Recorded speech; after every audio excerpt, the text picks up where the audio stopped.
자, 2교시 수업 시작 들어가 볼까요? 우리가 먼저 시간에는 그 수익성을 분석을 해봤죠. 그래서 어떤 건강 사업체 재무 상태, 그리고 또 어떤 정책과 관련돼서 그런 것도 좀 살펴봤고요. 이번 시간은 이제 모객 능력입니다. 좋은 상품을 만들면 뭐 해요? 모객을 해야죠. 그래서 출발을 시켜야 되죠. 상품 판매가 돼야 되죠. 그렇죠? 자, 그래서 수요 예측이 이제 중요합니다. 이 시장의 수요는 어느 정도나 발생이 될까, 그런 예측들을 하게 되는 거죠. 근데 이런 그 예측들이 경영의 그 계획을 짜는 데서 가장 기초 자료가 되는 거죠. 어느 정도 만들어내야 된다, 상품을. 그런 걸 갖다 정확히 해야 되니까 경영 자료의 가장 기초가 어느 정도 수요가 나오는지.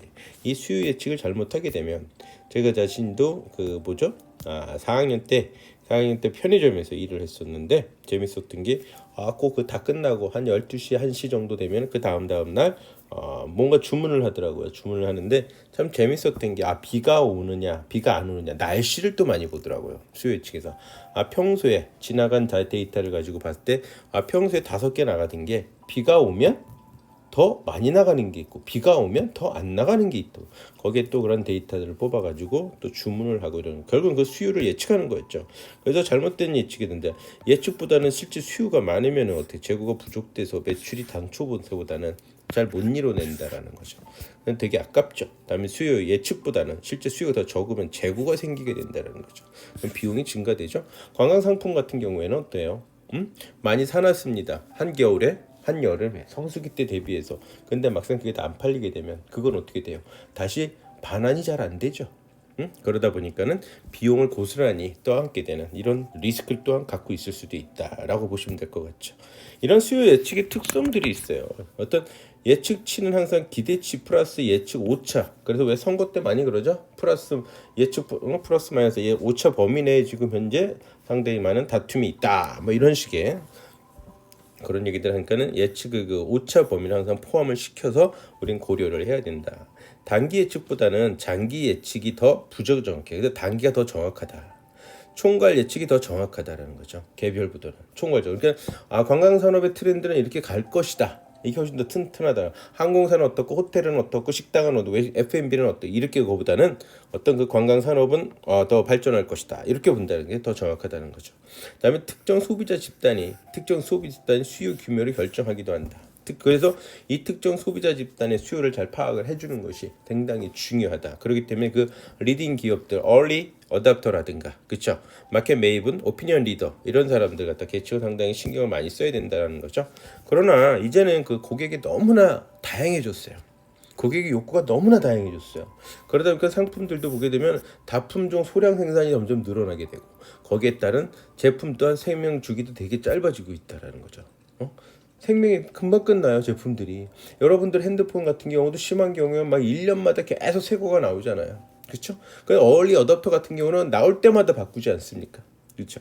그러다 보니까 제품의 생명 주기는 상당히 짧아지고 있고, 그러다 보니까 다양한 제품, 다양한 서비스를 제공해야 되니, 그러니까 이 관광 사업자 입장에서는 상당히 힘이 드는 경우도 발생이 된다는 거. 이 모든 것이 보다 다양한 고객 욕구에 의해 거기를 맞추다 보니까 이렇게 돼가고 있다라는 거죠. 그러다 보니까 어떻게 수명은 짧아지니 예측은 점점 더 어려워질 수밖에는 없다라는 거죠. 그래서 시장의 그 세분화와 같이 유사 품목을 집단화해서, 아까 그랬잖아요.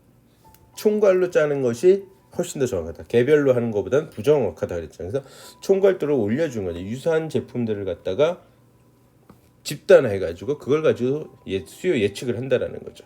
그래서 직접 이런 수요 예측들은 어떤 특정 소비자 계층을 갖다 설문조사를 한다든가 이런 식이 돼버리는 거죠. 이런 특정 소비자 계층, 아까 얘기했듯이 얼리 어댑터라든가 오피니언 리더라든가 마켓 메이븐과 같은 시장을 주도하는 세력들, 이러한 특정 소비자 계층을 갖다가 그 조사를 해야 돼요. 그래서 자주 조사합니다. 1년에 한 번씩.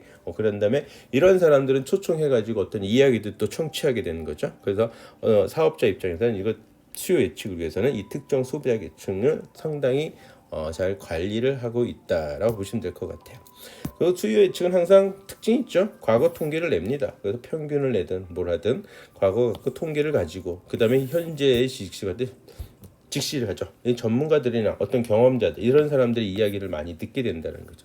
그리고 나서는 미래를 갖다가 예측을 한다라고 보시면 돼요. 그래서 이렇게 과거의 데이터를 갖다가 이용하는 분석을 많이 하는 게 량적 분석 방법을 많이 사용해요. 정량적 분석 방법.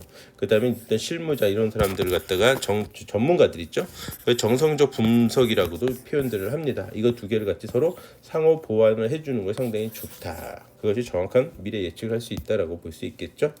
그 데이터들이야 뭐 인구 통계학적으로 연령 성별들인가 숙박 시설들 관광의 목적지 항공사 경제 효과 경제 식량 환경 등 이러한 것들을 바탕으로 일일이 매년 조사들을 해요. 그러니까는 이 마케터들이라든가 상품을 개발하는 사람들이라든가 하는 사람들이 특히 협회, 학자들 매년 논문 내놓고 학술 자료를 내놓는 것들이 이러한 데이터를 가지고 꾸준히 설문 자료를 내고 그래서 여러분들이 알고 있는 석사, 박사 이런 교수님들, 연구원들이 이거를 해서 데이터를 가지고 분석을 계속 해가지고 그거를 업계에 많이 내놓고 있다라는 거죠. 그래서 여러분들 그래서 관광공사라든가 그다음에 어떤 연구원, 각 모든 산업의 연구원 협회 연구 이런 게 있습니다. 그건 정부에서도 많이 밀어주기도 하고 교수들이 그걸 많이 만들고 학교에서도 많이 해서 산학협력 이런 것들을 많이 하는 거죠. 이런 자료들이 되게 많아요. 찾아보게 되면. 그래서 자기가 원하는 데이터를 구해서 그걸 바탕으로 수요 예측을 하면 된다라는 거죠. 자, 그 다음으로서는 이제 그 수요 예측은 중장기, 단기인데 요거는 그냥 6개월 미만은 단기다.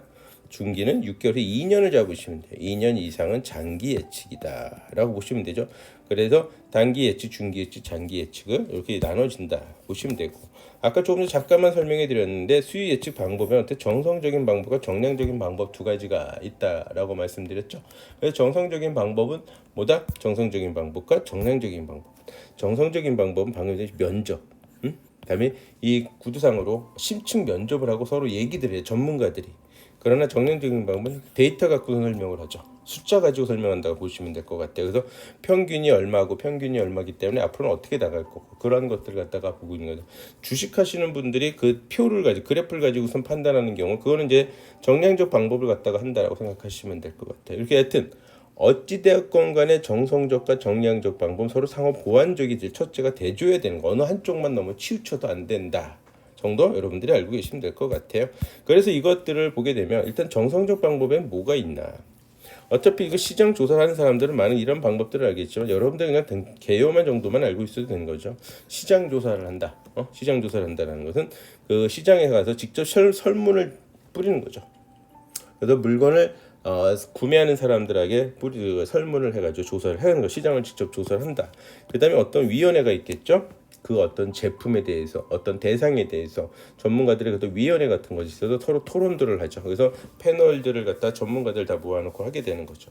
델파이법은 완전히 전문가들만 모셔두고서는 서로 이야기를 하는 겁니다. 앞으로 어떻게 될까 저렇게 될까. 이럴 때 요거는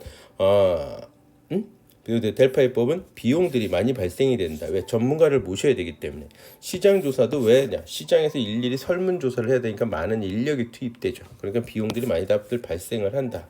관리자 판단법은 이제 대표자가 리딩하는 그 회사의 대표자가 직감적으로 물론 이제 데이터를 가지고 하겠죠. 그걸 판단을 내린다. 따라서 비용은 상당히 적게 들어간다라고 보시면 될 것 같아요. 그래서 정성적 방법에는 이렇게 시장 직접 조사라는 하고 위원회에 토론을 하는 다음에 전문가들이 모여서 된 그 조사를 하게 되는 다음에 관리자가 직접 판단 이런 방법이 있고요. 그 다음으로서는 이제 정성적 방법에는 뭐가 있냐면은 정성적 방법은 있고 정량적 방법에는 이동평균법 지나간 자료를 가지고 하는 거예요. 이동평균법은 과거 데이터를 가지고 그 추세를 파악을 하는 거죠. 과거 추세 이렇게 딱 이렇게 우상향으로 가는구나라고 보는 거죠. 근데 지수평균법은 뭐냐면 똑같은데 이동평균법하고 똑같은데 이 시점에서 조사를 한다고 봅시다. 그러면 만약에 2021년 3월 30날 가지고 데이터를 조사를 했다라고 봤을 때 이렇게 조사를 한다고 봤을 때 이동평균은 지난 과거의 평균들을 쫙 했지만 지수평을 보면 가장 최근에 2년치를 갖다가 과중치를 더 둬요. 여기 플러스를 갖다가 더 줍니다. 여기선 반영률이 똑같은 건데 반영률이 여기 1이라면 여긴 반영률을 2로 잡는 거죠.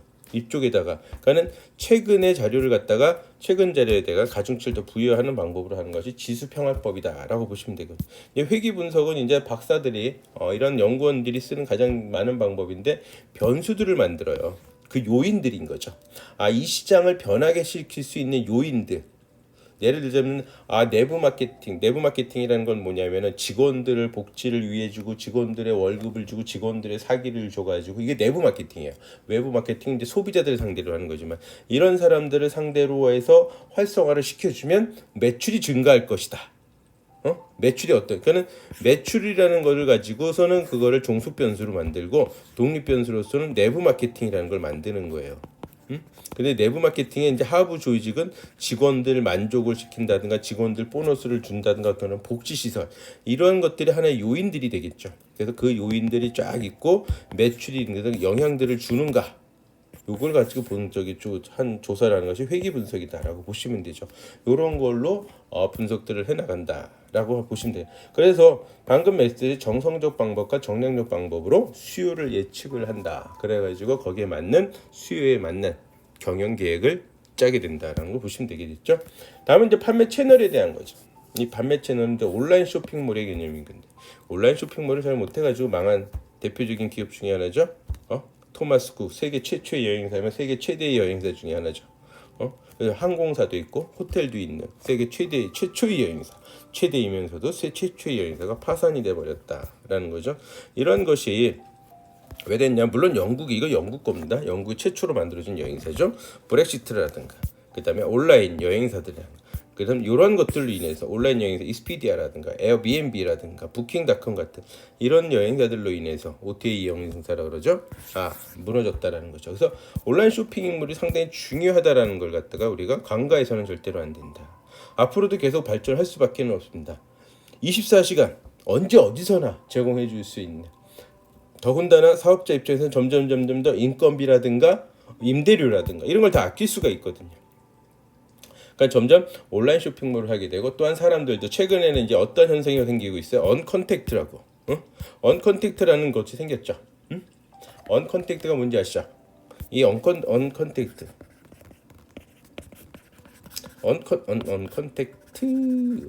이 언컨택트 시대에 있어서는 더군다나 이 온라인 쇼핑몰은 점점 커질 수밖에 없다라는 거죠. 누군가를 만나서 직접 이런 쇼핑의 즐거움보다는 직접 클릭 하나로 모든 쇼핑들이 이루어진다는 거죠. 그래서 이 온라인 쇼핑몰은 점점 더 중요시 돼갈 수밖에 없다. 그래서 온라인에서 오프라인 당초에는 3대 7이었지만 점점 더 이게 아마도 거꾸로 되지 않을까 조만간. 이런 식이 될 수 있는 확률도 더군다나 지금 같은 이 시대를 통한다라면 더더욱이나 이럴 될 확률이 점점 높아지고 있다라고 보시면 될 것 같습니다. 그런데 이 온라인 판매 채널을 보게 되면 간접 판매와 직접 판매 두 가지가 있다라는 사실이죠. 간접 판매는 뭐고 직접 판매는 뭐냐? 이렇게 홈쇼핑 같은 거를 간접 판매라고 합니다. 직접 판매는 뭐다? 11번가라든가. 그렇죠? 11번가 같은 경우. 이게 그럼 무슨 차이가 있죠? 홈쇼핑은 홈쇼핑의 MD가 상품을 선정을 해서 판매를 해주죠. 그러나 직접 판매는 뭐예요? 그 사이트나 그 어떤 몰에 판매업자가 다 그냥 직접 와가지고 누구나 진입장벽이 없다는 거죠. 그 차이가 있는 거죠. 그게 이제 간접 판매와 직접 판매가 있다. 일단 홈쇼핑은 무형성 최고의 극복 수단이다. 이게 무슨 얘기냐? 관광상품은 뭐예요? 무형성이죠. 보이지 않는다. 그래서 가장 좋은 마케팅 방법이 뭐다? 비주얼 마케팅이에요. 시각적인 마케팅이 상당히 중요합니다. 왜? 관광상품은 무형성이 있으면서 소멸성도 가지고 있지만 그만큼 리스크가 커요. 보이지 않기 때문에. 그러기 위해서는 소비자들은 구매를 하기 위해서는 뭐예요? 리스크를 줄여야 돼요. 그 구매 의사 결정을 내리려면 불안감을 없애버려야 되거든요. 리스크를 줄이는 방법. 그런데 관광상품은 무형성 보이지 않기 때문에 보여주는 마케팅이 필요하다. 그래서 그거를 갖다 가장 극복해 줄 수 있는 게 홈쇼핑이라는 거죠. 그냥 바로 동영상으로 보여주잖아요. 액티브, 움직이는 동영상으로서 보여준다. 그것이 무형성 극복의 최고 수단으로서 이용되는 거죠. 홈쇼핑이라는 거죠. 그리고 또한 경쟁력 있는 40대, 50대 중령층 위주 소비자들이 보고 있다라는 사실이에요. 이거는. 그건 정말 중요한 거죠. 그것만 있는 게 아니라 이런 홈쇼핑들이 또 하나의 가장 큰 장점은 뭐다? 신용카드 무이자 할인 이벤트들을 많이 벌린다. 얼마나 좋아요? 당장 나한테 목돈이 없어서 여행을 못 가는데 신용카드로서 24개월 무이자 딱 이렇게 때려버리면 그냥 한 달에 10만 원이면 되네? 2년이면 240만 원 이렇게 되지만 당장 240만 원 없지만 한 달에 10만 원씩만 내가지고 그러면 이제 또 지름신이 내려와서 이런 일들이 벌어진다라고 보시면 되죠. 어찌됐건 홈쇼핑의 영향력은 그만큼 크다. 이제는 상당히 중요해졌다라고 보시면 될 것 같아요. 다음에는 이제 소셜 커머스죠. 이 소셜 커머스는 또 직접 판매 중에서도 좋은 게 뭐냐면 아까 홈쇼핑은 40대, 50대, 60대, 70대들이 본다라면 이 소셜 커머스는 10대, 20대, 30대들이 또 주소비층이라는 거죠. 그렇기 때문에 이 판매 채널을 어느 한쪽으로 쏠아서는 안 된다는 거죠. 그 상품이 누구 거냐에 따라서 그거를 정확히 해줘야 되는 거예요. 판매 채널을 갖다 정해놔야 된다. 소셜 커머스는 20대, 30대 이런 쿠팡이나 티몬이나 메이크 프라이스나 어떤 이런 것들은 어떻게 돼요? 20대, 30대가 많이 보는 쪽으로 상품이 기획이 됐다라면 타겟을 그렇게 정했다면 그렇게 해주는 거죠. 이 팁은 가장 중요한 건 뭐냐면 고객들의 자발적인 홍보. 서로가 서로를 계속 홍보를 해주자. 이게 상당히 영향력이 크다라는 거죠. 그 정도 우리가 알고 있으면 될 것 같고요. 그 다음으로서는 이제 직접 판매, 오픈 마켓이라는 표현들 많이 쓰게 되는데, 요건 낮은 진입 장벽, 낮은 수수료가 좋은 거죠. 낮은 진입 장벽과 낮은 수수료는 11번가라든가 G마켓이라든가 인터파크라든가 샵앤샵 이런 것들은 판매자 간의 가격 경쟁을 이루기 때문에 가격이 인하되고 상품이 되게 다양해져요. MD가 상품 하나만 갖다 놓는 게 아니라 여러 사람들이 계속 자기 상품도 올려놓고 가격 경쟁이 이루어지니까 소비자 입장에서는 상당히 가격이 인하되고 상품이 다양해지니까 상당히 선호하는 또 판매 채널로서 자리 잡고 있다라고 보시면 된다는 거죠. 이렇게 이제 직접 판매와 간접 판매를 갖다가 우리가 구분해서 또한 소셜 커머스와 같은 아니면 또 홈쇼핑과 같은 이런 걸 구분해 가지고 그 고객 능력을 갖다가 우리가 뭘 할 수 있는지 판단을 해줘야 된다는 거죠. 자, 다음으로서는 이제 그 시장의 타겟을 정해놓는 거죠. STP 우리 전략 여러분들 잘 아실 겁니다. 세그멘테이션, 타겟, 팀, 포지셔닝하는 STP 전략 중에서 목표 시장, 타겟 마켓을 갖다가 수립해야 되는 거죠. 그래서 목표 타겟 마켓의 규모를 평가를 정확히 내려줘야 되고 경쟁 요인을 분석을 해야 돼요. 이때 이제 목표 시장은 시장성하고 성장성을 봐야 돼요.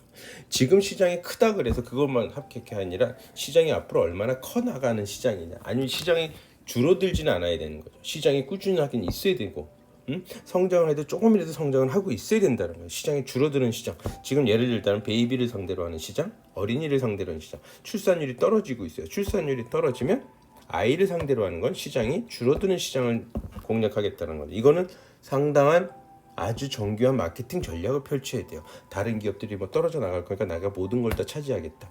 이런 어떤 정확하게, 그러나 전체적으로 일단은 그 시장은 줄어들고 있다는 거, 그걸 잘 분석을 해줘야 되는 거죠. 경쟁 요인, 컴퍼니가 경쟁이 될지 어떤 경쟁 상품이 있는지 없는지도 봐줘야 된다는 거죠.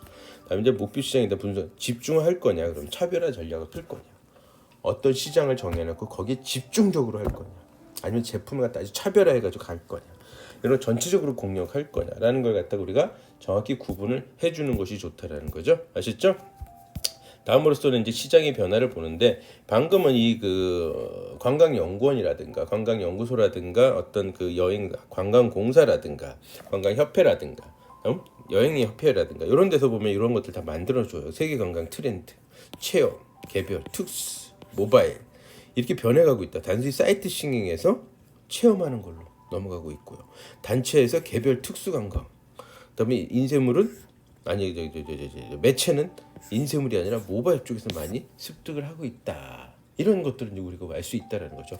이것에 따라서 우리가 어떻게 해줘야 되느냐, 판매를 갖다가 어떻게 상품 타겟을 어디로 잡아야 되는지를 우리가 알아야 된다라는 거죠. 그래서 이런 걸 볼 때 그 하와이 같은 이런 상품들도 이런 식으로 차별화시켜서 상품을 만들어내는 거죠. 어떤 식으로 20, 30대를 위한 액티브 블루를 만든다든가, 다음에 40, 50대를 위한 정렬 레드, 다음에 67대를 위한 로맨틱 골드.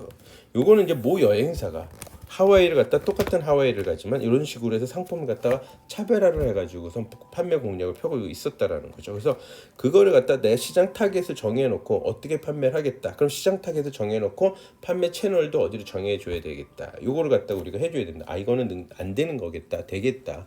여기서 잘 모객이 되겠다. 이런 판단들도 여러분들이 해주셔야 된다라고 보시면 될 것 같아요.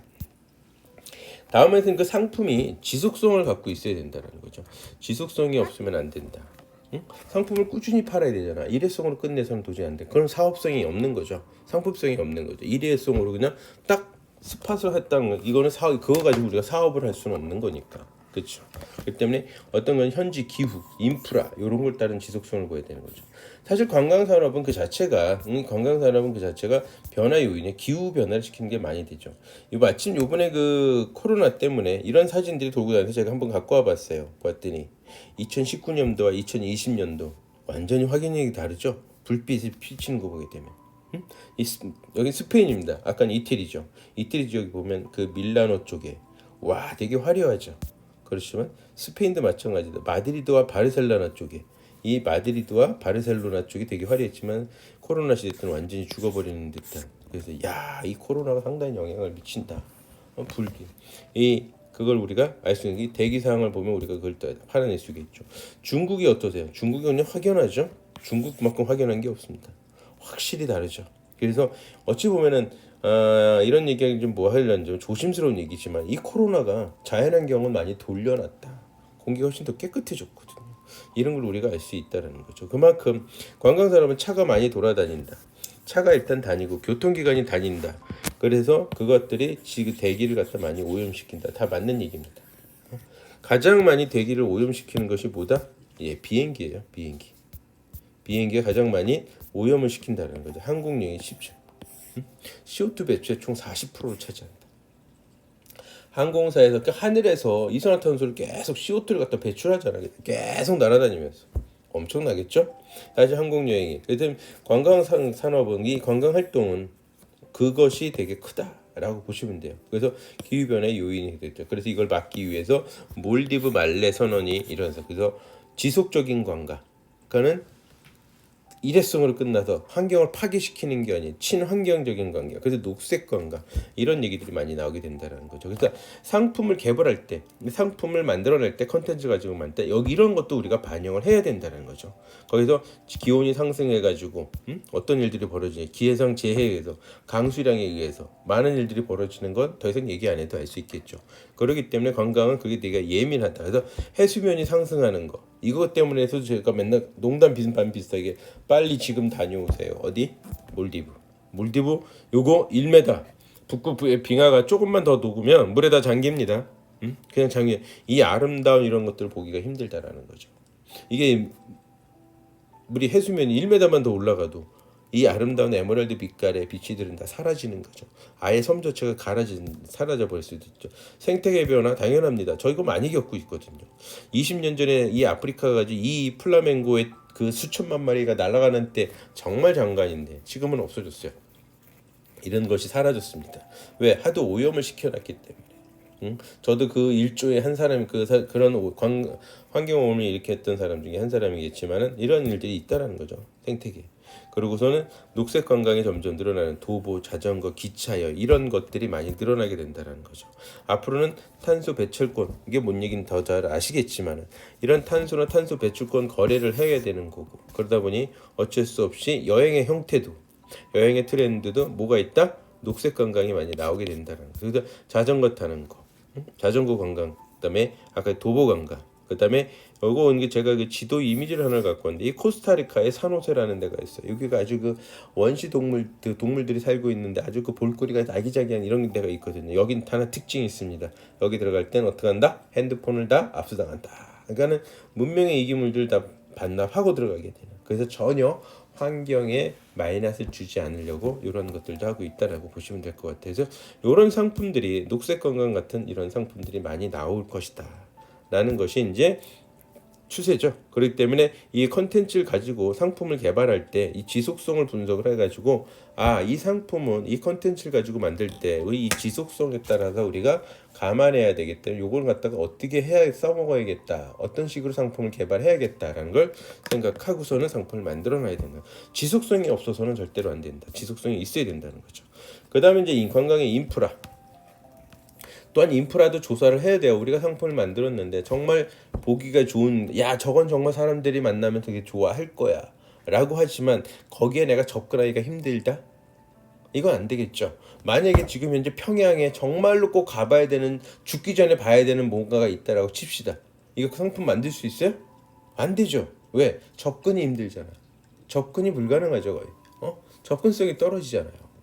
대체 인프라가 정책이 됐던 어떤 그 편의시설, 보이는 교통에 깔려져 있던 비행기가 가는 지역이든 이런 것들이 정확히 해줘야 되는 거예요. 그래서 인프라, 관광객이 관광 활동을 할 수 있는 기반을 제공하는 이런 시설들이 총체가 잘 갖춰져 있는지 안 돼 있는지 알아야 되는 거죠. 우리가 상품을 컨텐츠를 가지고 상품을 만들 때 이 플로그란 학자가 있었어요. 플로그란 학자가 이 플로그란 학자가 이런 얘기들을 합니다. 여행 계획을 크게 두 가지로 나눴어요. 알로센트릭하고 사이코센트릭. 알로센트릭은 모험적인 관광객, 사이코센트릭은 안정적인 관광객입니다. 우린 그 중간을 봐야 되는 거거든요. 모험적인 관광객만 대상으로서는 했다가 왜 이 모험적인 관광객은 시장이 되게 작다, 아주 작다. 모험을 하는 사람들 혼자 다니거나 이러잖아요. 그리고 그 스타일 이런 사람들 상대로 상품 만들어내서는 안 된다. 어떻게? 우린 중간 해야 되는 거죠. 응? 모험성도 살짝 있고 안정적인도 어느 정도 있고. 왜냐? 너무나 안정적인 사람들은 여행을 잘 안 갈 수도 있거든. 그렇기 때문에 어떻게 한다? 관광객이 관광 활동을 할 수 있는 기반을 제공하는 시설의 총체가 잘 갖춰져 있는지, 인프라가 갖춰져 있는지를 우리가 항상 체크를 해야 된다는 거죠. 상품을 만들 때. 그게 안 된다는. 그래서 관광 대표적인 교통수단, 어떤 숙박시설 되게 중요한 겁니다. 이것이 여성분들이 다는 안 그러지만 여성분들도 알로센트릭 쪽에 경향이 있는 사람들이 있거든요. 그러나 여성분들은 일반적으로 안정적인 걸 좀 더 선호한다. 가서 숙박시설이 없다, 어떤 샤워시설이 없다, 이런데 여행을 떠나는 건 상당한 용기가 필요하거든요. 그러니까 그런 인프라가 잘 갖춰져 있고 당연히 볼거리, 놀거리, 즐길거리는 있어야 되겠죠. 그래서 자연자원이라든가 역사자원, 지역축제, 여가, 휴서 이런 것들이 필요한 게 그래서 뭐냐 유네스코와 같은 유네스코에 등재가 돼 있다. 유네스코에 등재가 돼 있다라면 어느 정도는 이거는 최소한도 기본 점수는 하겠구나라고 생각하고 가게 된다는 건 이걸 해결해 주는 거기 때문에 그 다음에 이제 관광시 관광을 활동을 편하게 할 수 있도록 현지에서 지원해주는 가이드가 있구나, 해설사가 있구나, 표지판이 잘 돼 있구나, 관광 인포메이션 센터가 있구나. 이러한 것들이 관광 인프라의 한 파트다. 유체물로서 보이는, 만져지는. 그렇지만 또 보이지 않는 무체물들도 있는 거죠. 응? 어떤 제도, 외국인 관광객이 들어갈 수 있도록, 다음에 출입국 절차 같은 거, 즉 비자 같은 거, 입국 카드라고 우리가 입국 허가서라고 불리우는 입국 허가서는 비자 같은 것이 있는지 없는지, 비자가 있더라도 받는 게 되게 까칠하지 않는지, 쉬운지 이런 거 중요하거든요. 그래서 좀 저렴하다 이런 표현보다 좀 개발도상국가 같은 이런 국가들은 비자를 많이 받아요. 대신 조건이 아주 편안합니다. 예를 들면 이집트 같은 이집트도 비자가 있거든요. 캄보디아도 비자 있습니다. 간단합니다. 여권하고 입국할 때 여권하고 돈 $50, 여권하고 돈 $20. 이것만 주면 그냥 비자 도장 꽝꽝 찍어주는 거죠. 응? 이게 복잡하면 안 가거든요. 한때 제가 제 손님들 중에서 그런 얘기들이 되게 많았거든요. 나 미국 절대 안 가. 왜? 비자 받기 싫어. 딱 이 말이거든요. 이런 것이 바로 이제 무형의 무체물로서 관광 인프라라는 거죠. 이거 잘 안 돼 있다라면 안 되는 거죠. 그래서 사회적 관광 자원 같은 이런 절차와 제도들이 잘 갖춰져 있는 지역에 우리가 상품 컨텐츠를 가지고 만들어내야 된다라는 거죠. 그래서 그걸 우리가 잘 파헤쳐야 된다. 이것이 힘들면 아예 안 된다라는 거죠. 관광 인프라든 선진국들은 엄청나게 신경을 씁니다. 인프라 확충에 축적합니다. 돈도 엄청나게 투자를 하죠. $7천만 페루 관광 산업 발전에서 이런 식으로 전 세계 어디든지 대한민국도 테마를 가지고 어떤 컨텐츠를 개발하고 사람을 유인해 줄 수 있는 매력물들을 만들기 위해서 노력을 하지만 많이 우리는 정책상 이게 맞춰지지 않아 가지고 실패하는 것도 많다는 거죠. 이천에서 원래 레고랜드를 갖다 하려다가 이게 실패가 돼요. 못 넓힙니다. 왜? 우리나라는 그 상수도가는 한강의 그 한강의 위쪽으로는 함부로 뭘 짓는 거를 상당히 어렵게 합니다. 공장 같은 게 그래서 없어요. 그렇기 때문에 어떻게 해요? 뭔가가 새로운 공장 같은 뭔가를 만들어내는 이런 것들이 들어가는 게 되게 쉽지가 않다. 그래서 여기는 레고랜드가 춘천으로 이동해서 성공 지금 하고 있죠. 화성에서도 유니버설 스튜디오 들어오기로 했다가 망했다가 못 들어오게 됐다. 정책으로 실패가 돼가지고 우리나라 정책이 약간은 이런 걸 받아들이는 것을 외부 자본이라든가 외국에 들어오는 것이 이렇게 쉽게 돼 있지 않다라는 거죠. 그것이 좀 한 가지 단점이 있다라고 보시면 될 것 같아서 다른 나라들은 오히려 이런 것들을 좀 더 적극적으로 나서는 경향이 있지만 한국에서는 그러지 못했다. 그래서 이걸 많이 최근 들어서는 그나마 2010년도에 들어와가지고는 관광 산업이 상당히 많은 유인 효과를 나타내기 때문에 사람을 끌어들이는 효과를 나타내기 때문에 지자체가 됐던 중앙정부도 많은 노력을 기울이고 있다라고 보시면 될 것 같아요. 자, 관광 정책은 그런 식으로. 그래서 관광 정책이라는 건 뭐 여러분들 알다시피 기본 방향을 추진하기 위해서 골격을 설정하는 것이죠. 그래서 이런 것은 우리나라 보게 되면 문광부, 문화관광부에서 많이 일을 하죠.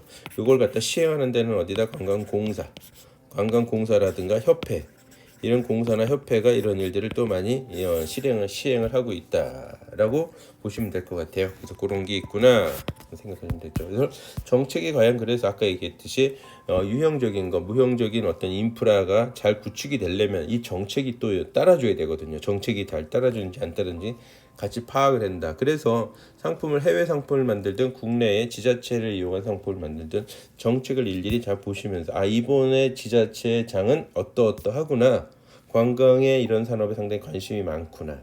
그럼 거기에 따라서 사업을 어떤 육성을 시키니까 이러한 인센티브들이 발생이 되겠구나.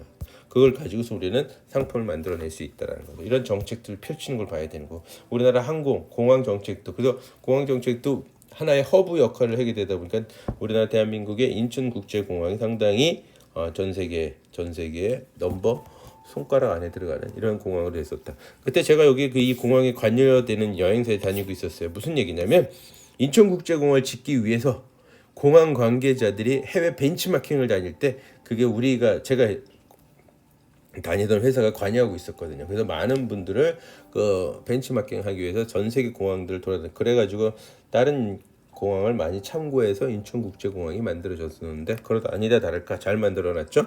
그런 식으로 해서 하여튼 그건 정부 측에서 많이 이 공항 같은 경우는 정부에서 만들어내는 거거든요. 그래서 입국 절차나 이런 게 참 여러분들이 이제 다니다 보면 그걸 느끼실 거예요. 비행기 타고 딱 나와서 벌써 짐이 나와 있는 경우도 되게 많더라는 거죠. 그런 그 프로세스 과정을 정말 잘 해놨다. 그래서 이런 정책들이 되게 좋다라는 거죠. 예전에만 요즘엔 좀 나아졌지만 제가 한 15년 전에 러시아를 처음에 갔을 때 정말 가기가 싫었어요. 왜? 정말 러시아 거긴 입국하는데 그 도장 받기 위해서 1시간 넘게 항상 1시간 반, 2시간을 갖다 서 있다가 도장 받아. 하물며 제가 가장 황당했던 사건. 세상에 내가 줄을 서가지고 거의 한 40분을 줄 서고 있었는데 자기 퇴근할 시간이라고 문 걸어 잠고 그냥 가버리더라고. 사람이 줄 서 있는데 너무 황당해서 다시 이쪽으로 와서 또 한 30분도 줄 섰다가 도장 받고 막 이랬던 적이 기억이 나네요. 여튼 이러한 정책들에 따라서 그 시행하는 사람들은 또 어떻게 진행되는지 뻔히 보이기 때문에 이런 정책들도 상당히 중요하게 생각하셔야 되는 거고요. 또한 숙박시설도 국내에서 사람 만들 때 이러한 정책에 따라 숙박시설이 갖다 지원을 해주는 게 있거든요. 우리나라 같은 경우에 이제 그 숙박시설을 갖다 등급제를 의무해가지고 지원을 해줘요. 그래서 굿스테이라든가. 그래서 여러분들이 숙박시설 아무나 잡는 것보다 이것이 달려져 있는 베니케아라든가 한옥스테이, 코리아스테이 이런 것이 있는 인증돼 있는 업체들을 해가지고 거래하다 보면은 상품 만들어내는데 정책적으로 어떤 지원받는 것들을 우리가 도움을 받을 수가 있다. 그래서 이런 식으로 정해져 있구나. 대한민국의 어떤 그 숙박시설도 이런 식으로 돼 있다는 걸 우리가 알아줘야 되는 거고요. 그래서 여러분들이 항상 그 지속적으로 갖고 있는 상품을 만들어내기 위해서는 항상 중요한 게 뭐냐, 유네스코가 들어가 있는 등재가 되어 있는, 아까 제가 중간에도 한번 설명해 드렸지만 자연환경을 개발하는 것이 있는 건지, 그다음에 테마파크 개발에 있는 건지, 이런 거를 갖다가 삼아서 항상 동선도 연결을 시켜놓고, 그래서 유네스코라든가 혹은 신문이라든가 CNN과 같은 좀 영향력이 있는 매체에서 항상 보게 되면 트래블 란이 있어요. 거기서 컨텐츠를 갖다 많이 찾아냅니다. 그래서 여기 한번 가보십시오, 저기 한번 가보십시오. 그럼 여러분들은 그 컨텐츠들을 잘 또 엮으면 새로운 또 컨텐츠를 만들어낼 수가 있거든요. 그래서 항상 관심 있게 보셔야 돼요. 유네스코 등재된 것들, 자연환경을 개발은 어디서 이루어지는지, 다만 테마파크는 어떻게 되는지, 아까 말했던 영향력 있는 매체들이 항상 뽑아놓는 것들. 뭐 예를 들자면 꼭 죽기 전에 가봐야 될 곳 몇 가지. 어느 나라를 가게 되면 방문해야 될 엄선된 몇 가지, 이런 것들 한 번씩 항상 인터넷에서 그냥 서칭만 하지 마시고 이런 것도 가끔씩 봐주는 버릇을 찾는 것이 상당히 중요하다라고 보시면 돼요. 일단 천사, 제가 그래서 여기 딱 천사가 나와가지고 바로 제가 작년인가요? 작년이구나. 재작년 가을에인가 오픈했거든요. 그래서 제가 작년에 바로 갔다 본 적이 있습니다. 정말 괜찮더라고요. 가볼 만한 곳에서 차를 직접 끌고 내려갔다 왔던 거죠. 그래서 이런 콘텐츠들이 만들어진 박물관이라든가 테마파크는 만들어지면 일단 가서 한번 살짝 훑어는 봐야 이게 이렇게 만들어졌구나, 저렇게 만들어졌구나 라는 걸 알아야 여러분들도 저도 어떤 새로운 콘텐츠를 만들어내는데 상당한 도움을 받을 수 있다 라고 보시면 될 것 같아요. 자, 이번 주 3교시에는 그 오세아니아 여행 콘텐츠 분석을 하도록 하겠습니다. 잠시 쉬었다 가겠습니다.